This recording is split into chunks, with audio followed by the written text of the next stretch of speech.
We provide you the platform to turn your dreams into reality. Give wings to your aspirations with KR Mangalam University. Bihar विधानसभा चुनाव से पहले राज्य में सियासत पूरी तरह से उफान पर है। खासतौर पर चुनाव आयोग के वोटर लिस्ट को लेकर जारी विशेष गहन पुनरीक्षण यानी SIR पर राजनीतिक पार्टियों में सियासी घमासान छिड़ा हुआ है। इसी बीच आरजेडी नेता तेजस्वी यादव के एक विवादित बयान ने माहौल को और गर्मा दिया है। दरअसल तेजस्वी यादव ने चुनाव आयोग के उन दावों को खारिज कर दिया जिनमें कहा गया कि SIR में बांग्लादेश, नेपाल और म्यांमार के लोगों के नाम सामने आए हैं। उन्होंने ऐसे दावे करने वाले मीडिया के सूत्रों पर विवादित टिप्पणी की।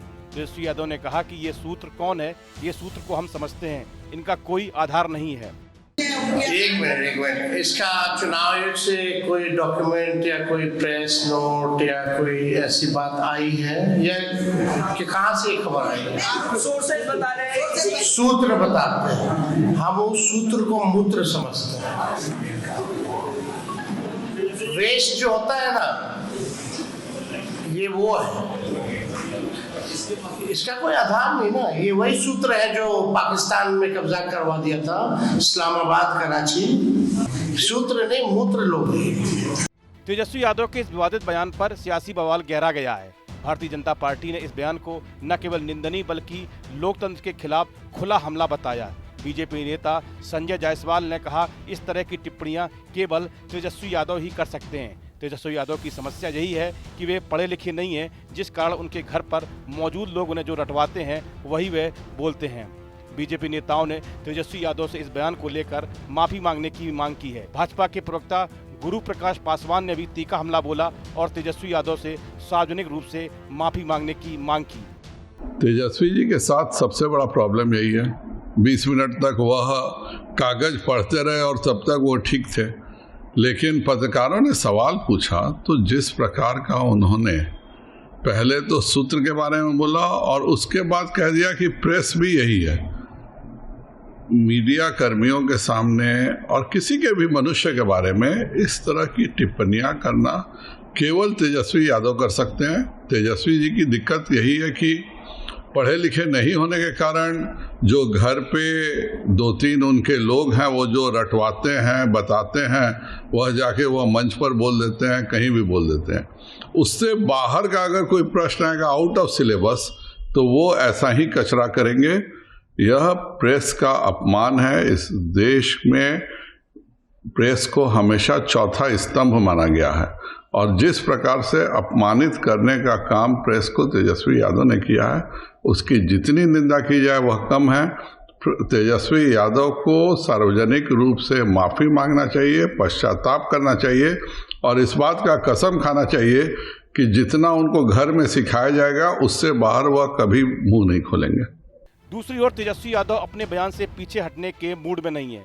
उन्होंने अपने विवादित बयान का किसी भी तरह से खंडन करने के बजाय बीजेपी नेताओं के खिलाफ ही मोर्चा खोल दिया। उन्होंने कहा कि बीजेपी कभी भी गरीबों, बेरोजगारी और रोजगार पर बात नहीं करती, शिक्षा, चिकित्सा के बारे में बात नहीं करती। इसमें गलत क्या है? जो भी सूत्र थे उनका न्यूज क्या आ रहा है? बीजेपी कौन होता है सवाल उठाने वाला? बीजेपी तो कभी गरीबी के बारे में बात नहीं करता, बेरोजगारी या रोजगार के बारे में बात नहीं करता, पलायन के बारे में बात नहीं करता, शिक्षा चिकित्सा के बारे में बीजेपी बात नहीं करता। तो इसमें गलत क्या है? जो भी सूत्र थे उनका न्यूज़ क्या रहा? हर बार खंडन करना पड़ता है, माफ़ी मांगना पड़ता है उसके बाद। इसलिए अगर सूत्र को मूत्र नहीं बोला जाए, जो झूठा अफवाह फैलाता है, तो मूत्र की बराबर है ना, वेस्टेज है, वेस्ट ही है ना। कई भाजपा के नेता और कई भाजपा के जो बाबा लोग हैं वो बोलते हैं मूत्र पीजिए, तो शुद्धि का काम है। तो हमको लगता है कि मुद्दे की बात करें, बिना किसी सच्चाई के अगर कोई सूत्र के हवाले से अफवाह फैला रहा है तो वो क्या है? तेजस्वी का ये बयान राज्य की सियासत में चर्चा में बना हुआ है। वास्तव में ये शब्द किसी छोटे कार्यकर्ता के मुंह से निकलते तो अनदेखा किया जा सकता था, लेकिन जब कोई नेता खुद को नौकरी और शिक्षा का ब्रांड एम्बेसडर बताता है तो उससे संयम और गर्मा की उम्मीद की जाती है। तेजस्वी यादव यह दावा करते रहे हैं कि उन्होंने बिहार में लाखों नौकरियां दी, शिक्षकों की बहाली करवाई, स्कूलों में सुधार किया, लेकिन सवाल ये है अगर उनका काम सच में जमीन पर असर कर रहा है तो फिर ऐसी भाषा में गिरावट क्यों? क्या यह डर है कि चुनाव आयोग की प्रक्रिया से कोई अनपेक्षित नतीजा न निकल जाए, या फिर यह हताशा है कि आखिरी वक्त में माहौल उनके खिलाफ मुड़ता दिख रहा है? इस वीडियो में फिलहाल इतना ही। आप बने रहिए न्यूज नेशन के डिजिटल प्लेटफॉर्म के साथ।